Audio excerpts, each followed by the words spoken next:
शांति दूत की सुन लो वाणी, शांति दूत की सुन लो वाणी, शांति दूत की सुन लो वाणी, शांति दूत की सुन लो वाणी, शांति दूत की सुन लो वाणी, शांति दूत की सुन लो वाणी, रहेगा नहीं किसी नैन में पानी।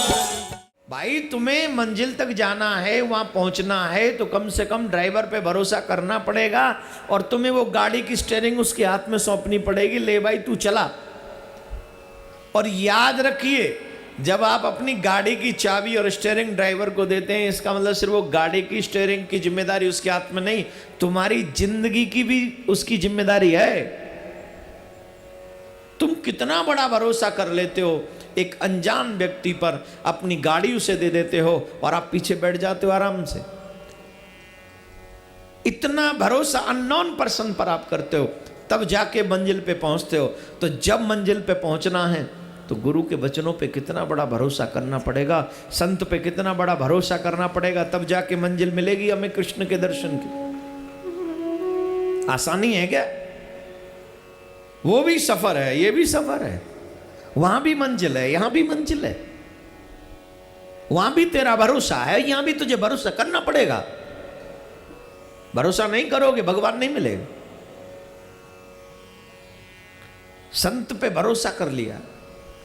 संत ने कहा जब तक रास लीला का दर्शन न हो तब तक तुम भोजन नहीं करोगे। ऐसा संकल्प मन में कर लो, ठान लो। ठान लिया, प्रण कर लिया। अब रासलीला तो शाम को ही होती है, तो पूरे दिन तो भोजन करते नहीं थे, जल पीते नहीं थे। शाम को भोजन करते थे, वो भी लीला के दर्शन के बाद। जल पीते थे लीला के दर्शन के बाद। पूरे दिन तो व्रत ही रहता था, भजन ही करते रहते थे।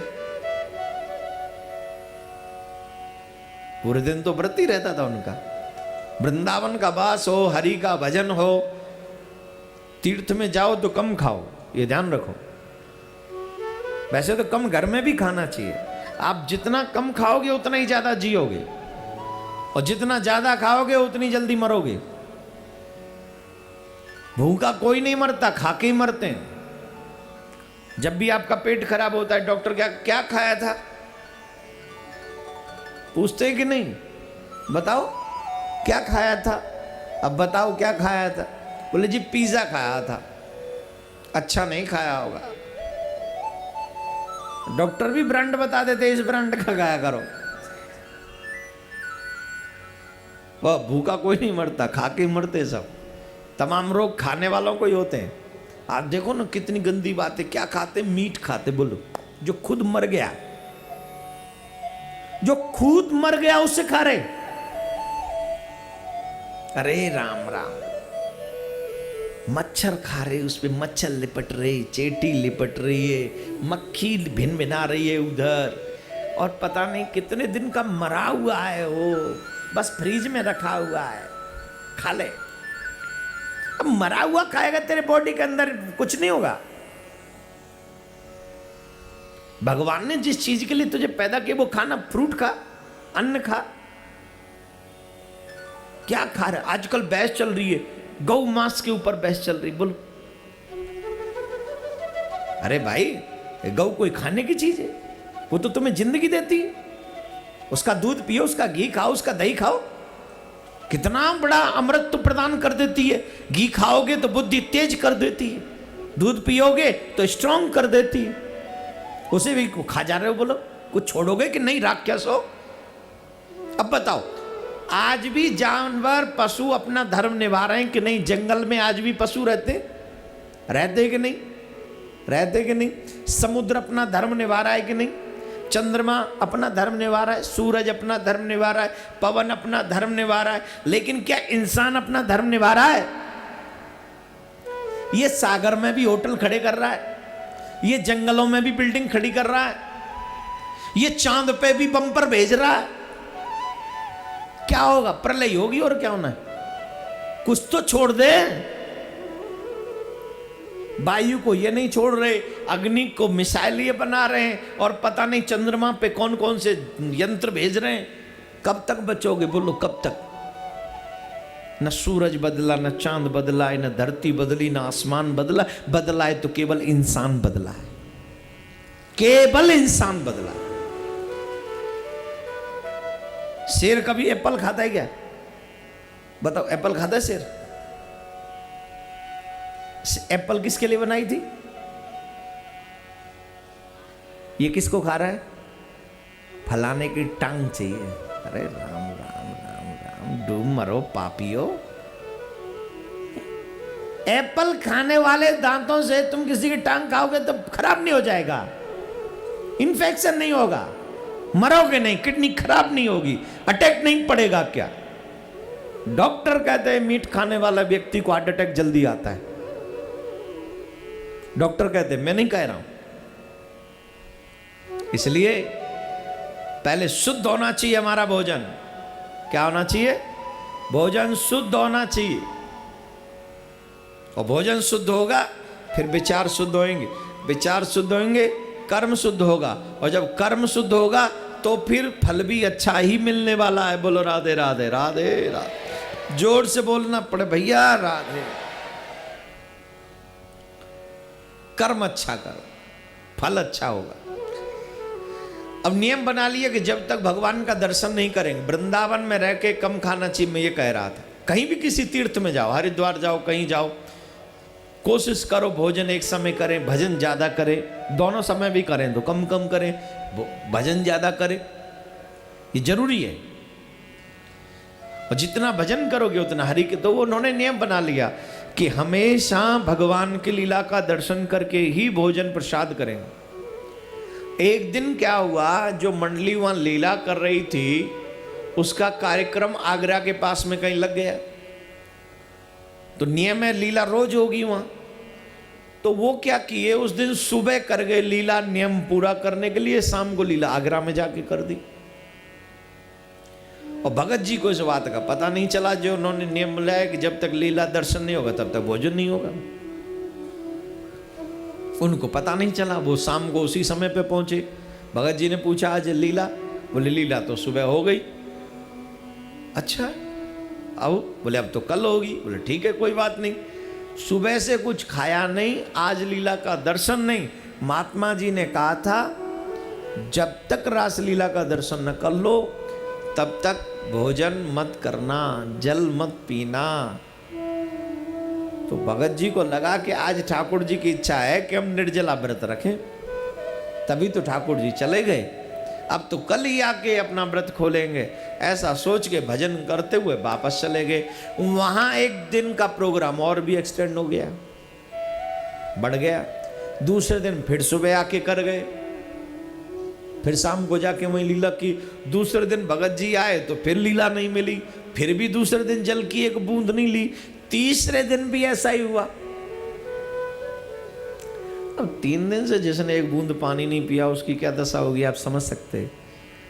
तो राधे राधे करते हुए अब तो मुंह से वो भी नहीं निकल रहा था। पैदल जा रहे थे, पैर डगमगा रहे थे, मुंह से हल्का सा राधे राधे निकल रहा था। जिन गलियों में जा रहे थे, कुंज गलियों में, वहाँ हल्का सा अंधेरा था। वहाँ जाके मूर्छित होके गिर पड़े, किसी की नजर नहीं पड़ी उन पे। उस कुंज गली में जाके वो मूर्छित होके गिर पड़े, किसी की नजर नहीं पड़ी। जब दुनिया की नजर तुमसे उठ जाए तब मेरे कान्हा की नजर तुम पे पड़ती है, इसमें कोई दो राय नहीं। तब मेरे कान्हा की नजर पड़ती है। जब तक तुम दुनिया के पीछे अथवा दुनिया तुम्हारे पीछे भागती है, इसका मतलब है कि कन्हैया से अभी तुम्हारा डिस्टेंस बना हुआ है। लोग कहते भगवान दर्शन नहीं देते, गलत है भाई। एक डिग्री पाने के लिए कितनी साल बर्बाद करते हो, पढ़ते हो तुम लोग। 20 साल लगते तुमको पढ़ने, तब एक डिग्री मिलती है। और तब जाके तुम कहते हो कि हाँ आई एम एजुकेटेड, मैं एजुकेट हूं। कब? 20 साल बाद। और यहां मिलना है तुम्हें भगवान से, और 20 महीने भी कड़ी मेहनत करके तुम भजन नहीं करते तो कैसे भगवान से मिल पाओगे? 20 साल में अगर तुम एजुकेट होते हो, इंजीनियर इत्यादि बनते हो, इसका मतलब है कि तुमने वहां कड़ी मेहनत की उस फील्ड में। जितनी कड़ी मेहनत तुमने पढ़ाई के फील्ड में की है, उससे 50% भी मेहनत अगर तुम भजन करोगे, मेरा ठाकुर तुम्हें दर्शन देगा कलयुग में, ऐसा मेरी गारंटी। 20 का आधा कर दे, कितना होता है? 10 साल कड़ी मेहनत करके भजन कर, उसके लिए नियम कर, उसके लिए व्रत कर। मैं हमेशा, कौन कौन एकादशी का व्रत रखता है? नीचे करो हाथ। जो जो एकादशी का व्रत नहीं करते ऊपर करो हाथ। भगवान से मिलना है, एकादशी का व्रत करना प्रारंभ कर दो और मन में यह संकल्प ले लो, ये व्रत दुनिया की इच्छा पूर्ति करने के लिए नहीं, ये व्रत सिर्फ परमात्मा के दर्शन के लिए ही है। इस फल का एक ही फल मिले इस व्रत का, कि हमें दर्शन हो। फिर देखिए, आखिरी व्रत से पहले तुझे भगवान का आखिरी दर्शन जरूर हो जाएगा, जरूर हो जाएगा। नियम वही हो, संकल्प वही हो, इच्छा वही हो, तब देखो क्यों नहीं मिलेगा। कुछ नियम तो बनाओ भगवान से मिलने के लिए, कोई नियम तो फॉलो करो भगवान के लिए। प्यारे, किसी की नजर नहीं पड़ी वो भक्त जी, वो कुंज गली में अंधेरे में मूर्छित हुए पड़े हैं। राधा रानी की नजर पड़ी। राधा रानी बोले, छलिया बड़ा कठोर है, बड़ा निष्ठुर है, वो 3 दिन से भूखा प्यासा, उसकी सुध नहीं आ रही। राधा रानी ने भोजन की थाली उठाई और भोजन का थाल सजाया और चली। कृष्ण पूछ रहे हैं, सर्वेश्वरी आप कहाँ जा रहे? बोल, बैठो यहीं पे आप। वो बेचारा भूखा तड़प रहा है हमारे नाम के, हमारे भरोसे, और तुम जो है यहाँ आराम से बैठे हो। हे कृष्ण, तुम बड़े निष्ठुर हो। अरे आप जा रही? बोले, मैं तो जा रही, तुम्हें बैठने, तुम बैठो। किशोरी जी चली और किशोरी जी ने भोजन का थाल संभाला और कान्हा ने जल की झारी संभाली और दोनों दौड़ पड़े।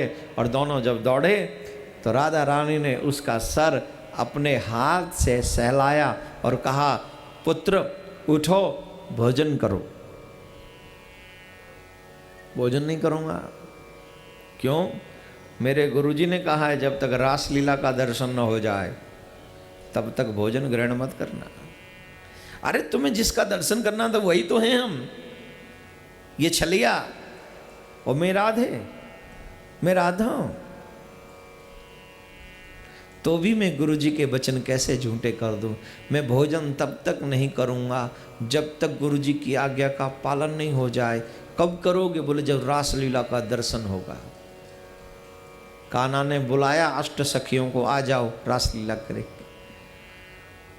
अब तक तो पात्रों के द्वारा जो रासलीला होती थी उसका दर्शन भगत जी करते थे। आज स्वयं परमात्मा के द्वारा रासलीला का दर्शन वृंदावन की कुंज गलियों में भगत कर। वृंदावन की पवित्र पावन कुंज गलियों में आज भगत जी साक्षात श्री कृष्ण की लीला का दर्शन कर रहे हैं। ये किसकी कृपा से संभव हुआ? ये गुरु कृपा से संभव हुआ। ये कैसे संभव हुआ? उस शिष्य के भरोसे से संभव हुआ। आज स्वयं राधा कृष्ण अपना अभिनय कर लीला कर रहे हैं, उसको दर्शन का मौका दे रहे हैं और फिर राधा रानी के हाथ से बने हुए भोजन करने का मौका मिला उसे। हम लोगों को ड्रीम लगता है, हम लोगों को ये सब सपना लगता है। This is not only dream my dear, this is not only word, believe me, try to believe me my dear, if you want to meet him so try to something doing better। अब करोगे नहीं, कुछ बैठे रहोगे, कोई नियम नहीं, कोई संकल्प नहीं, कोई इच्छा नहीं, बैठे बैठे घर में पड़े पड़े खाते पीते सोते भगवान मिल जाए? Is it possible? हाँ, ये कैसे हो सकता है? अभी आप बैठे हो आराम से, लेकिन अगर मैं 6 घंटे लगातार कथा करूं, आप बैठे रहेंगे ऐसे? नहीं बैठेंगे। कितने लोगों का चित्त डामाडोल हो रहा है, अभी भी हो रहा है, जिनका चित्त स्थिर नहीं हुआ, उन्हें चित्तचोर का दर्शन कैसे होगा? ये वो वृंदावन है जिस वृंदावन में बाबा भोलेनाथ स्वयं गोपी बनकर आते हैं। वो रास है जिस रास में गोपी कौन है? महादेव। बरहा पीड़म नटवर बपु कर्ण योग कर्णकारम। नटराज का बर कौन? बोले कृष्ण। बर किसको कहते? दूल्हे को। किसको कहते हैं बर? दूल्हे को ही ना कहते हैं। यहां पर काफी यंग बच्चे बैठे जिन्हें नहीं पता कि रास का मतलब क्या है। उनको ऐसा लगता है रास का मतलब है जैसे होता है ना, आजकल नवरात्रों में हो रहा है रास, डांडिया, ये क्या बोले? रास। लड़का लड़की नाचे, बोले रास। ये रास है? ये तो फैशन है। जब डांडिया रास होता देखो कैसे कैसे सज सज के लोग जाते हैं। गोपियां तो बिना जैसे थी, आंखों में लाली लगा के भागी, वो रास था। उल्टे कपड़े पहन के भाग गई, वो रास था। कृष्ण से मिलने की क्या तीव्र इच्छा थी। और रास कौन? जो शिव भी जहां पर अपनी शिवत्व को जिंदा रखे और गोपी बन जाए अपनी प्रियतम से मिलने के लिए, वो रास है जहां काम को जीतने वाले दो दो लोग। गोपी भी जीतने वाली है काम को और कृष्ण भी जीतने वाला है काम को। समझ में आया कि नहीं? क्या इस गोपी ने कामदेव को कब जीता? जब शिवती सर नयन उघारा, चितवत काम भयउ जरि छारा। जैसे ही शिव ने तीसरा नेत्र उघाड़ दिया, कामदेव जल के राख हो गया। ये वो शिव है जो कामदेव को जला के आए, स्वाहा। और तुम लोगों से कामदेव जीता गया क्या? बोलिए। हाँ हाँ, जीता गया। 8 फरवरी 2016 आओ चले वृंदावन। श्री प्रियाकांत जू मंदिर का भव्य उद्घाटन समारोह। पूज्य श्री देवकीनंदन ठाकुर जी की ओर से स्नेह निमंत्रण। आप सभी भक्त सपरिवार सादर आमंत्रित हैं। पूज्य महाराज श्री का स्वप्न, विश्व में शांति और घर घर में भगवान के नाम का वास। इस संकल्प को एक महाअभियान बनाने का बीड़ा उठाया है श्रद्धेय शांति दूत श्री देवकीनंदन ठाकुर जी ने। भौतिकता के दौर में भटक रही युवा पीढ़ी को भी अपने महाअभियान से जोड़कर उनको भी भगवत भक्ति के रस से सराबोर करने का दृढ़ निश्चय किया है महाराज श्री ने। साथ ही विश्व शांति सेवा चैरिटेबल ट्रस्ट महाराज श्री के अध्यक्षता में अंतर्राष्ट्रीय स्तर पर भगवत भक्ति के प्रचार के साथ मानवता की सेवा के लिए भी प्रतिबद्ध है। जरूरतमंदों की सहायता और विषम परिस्थिति में महाराज श्री ने सदैव सबके लिए अपना हाथ बढ़ाया है।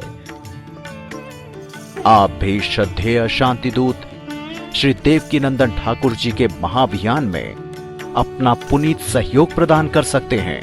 फाउंडर मेंबर 5,51,000 रुपए, समिति मेंबर 2,51,000 रुपए, कार्यकारिणी मेंबर 1,21,000 रुपए, सहकार्यकारिणी मेंबर 51,000 रुपए, आजीवन सदस्य 1,100 रुपए। आप अपना सहयोग विश्व शांति सेवा चैरिटेबल ट्रस्ट के भारतीय स्टेट बैंक मथुरा शाखा के खाता संख्या 3088094445 में जमा करा सकते हैं। मासिक पत्रिका शांति संदेश एवं महाराज श्री द्वारा गाए हुए सुंदर सुंदर भजनों की सीडी व श्रीमद् भागवत कथा एवं श्री राम कथा के डीवीडी सेट प्राप्त करने के लिए संपर्क करें। ज्योति music company, Shanti Seva Dham, Jhatikara, Vrindavan road, Vrindavan, Mathura, Uttar Pradesh. Phone number 0735111221, 0735111331। Delhi कार्यालय C5/90, first floor, sector 6, Rohini, New Delhi 110085। Phone number 01147564008। Mobile 9212210143। Website www.vsscd.com, www.shantisevadham.in। Email info@vssct.com। Twitter DN/Thakur/G। Facebook Devkinandan Thakur ji VSSCT।